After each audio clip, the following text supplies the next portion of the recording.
Pontoise Radio, l'agenda. Bonjour Renaud, Bonjour Jean-Pierre. de l'auditorium de Lure, à voir mercredi 25 février, 10h.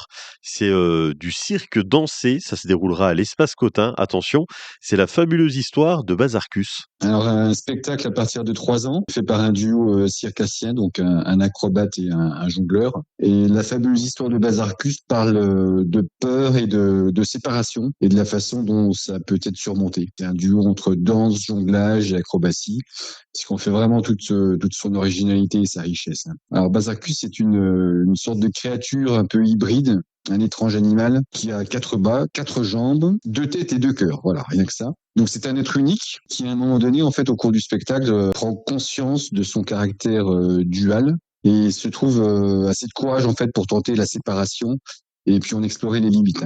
Le personnage est un événement aussi excitant qu'effrayant auquel nous allons assister. Ce spectacle, en fait, est l'occasion pour les deux interprètes de mêler différentes disciplines que sont le jonglage, l'acrobatie, c'est de la danse aussi, vous l'avez dit, et de pousser cette sorte de fusion aussi loin qu'ils le peuvent. On peut dire que c'est une sorte de courte fable sur le courage d'explorer, beaucoup sur la découverte de soi. Vous verrez au fil du spectacle, à mesure de leur évolution, ces deux êtres séparés, ils vont apprendre l'un de l'autre.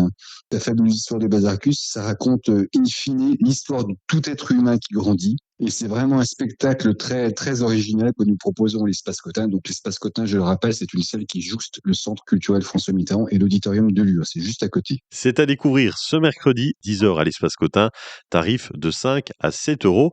Et puis on aura l'occasion de se parler, mais pas avec vous. Cette fois-ci, je vous fais une infidélité, Oui. Renaud. Ça sera parade et métamorphose. Belle journée. Belle journée, Jean-Pierre.